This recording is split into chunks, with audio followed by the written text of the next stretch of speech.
Today, we're talking to Dr. Phil Hadcroft. Dr. Hadcroft is a leading expert on outsourcing. He has a PhD in business process outsourcing, and his thesis was creating competitive advantage and customer value using outsourcing business processes. Dr. Hadcroft has just published a directory of service outsourcing in China called The Big Red Book of Outsourcing. Thank you for joining us, Dr. Hadcroft. I'm fascinated by this book. How did it come about? Practical Logic is my company, and I have a number of companies that have commissioned work for me in China over the last 12 months.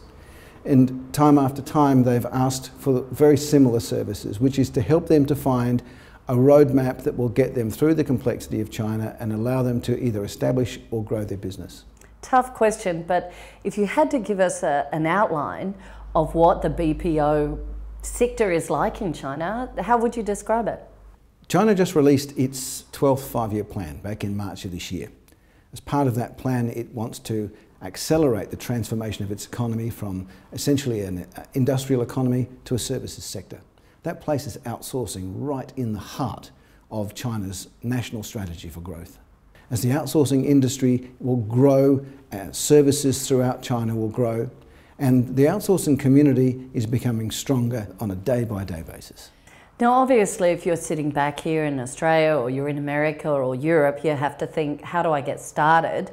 So is that what the book's about, and what does it provide to someone who's thinking of using China as a resource? The book itself is a resource. The book itself is in fact a directory. It's not a textbook.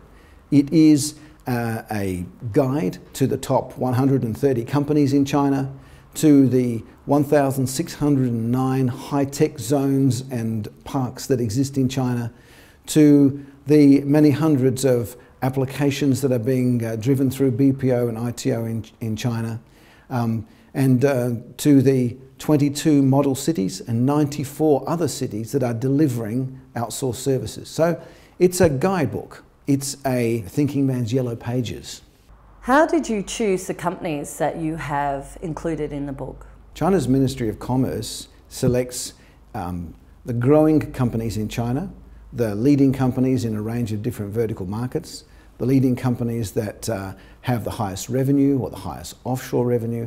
They have their own system for selecting those organisations. The China Council for International Investment Promotion has worked closely with Practical Logic, have provided their data. And so we make no evaluation as to which companies should be included or excluded. We take the information directly from that source. However, where they provide the names of those organisations, we've gone much deeper. Okay, now we know the directory is there, but as a consultant and somebody with vast knowledge, if you had to give people a few tips about what they need to consider before they even started researching their options in China, what would they be? Firstly, I think it would be, don't make assumptions based upon your own culture and your own practices. Chinese culture is very deep, very rich. It goes back many thousands of years. It's not the same. People do not think the same or behave the same as they do in the United States or in the United Kingdom or in Australia. So when you're asking questions, ask questions with an open mind rather than with assumptions already in place as to how things should or shouldn't be done. From there, ask questions of people who are in China, people who have spent time in China, people who understand how Chinese society works and who have good networks in China. And a third tip? I think it would be that you should insist upon the international standards that you're familiar with. You should be looking for ISO accreditation. You should be looking for CMMI compliance.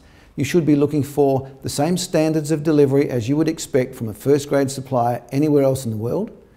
And you should audit it and make sure that it's delivered according to your standards. And Chinese suppliers will be delighted to have a recommendation from you that shows that they meet your requirements.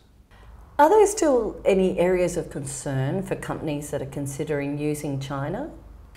I think the areas of concern would be around ensuring compliance with international standards, both for intellectual property management, for compliance with data privacy legislation, and certainly making sure that any patents and trademarks were respected. Systematically, this is not a problem. It really is an obligation on companies that are doing business with companies in China to make sure that they address these issues. The issues are entirely addressable if you're working with the companies that are listed as the top companies in China.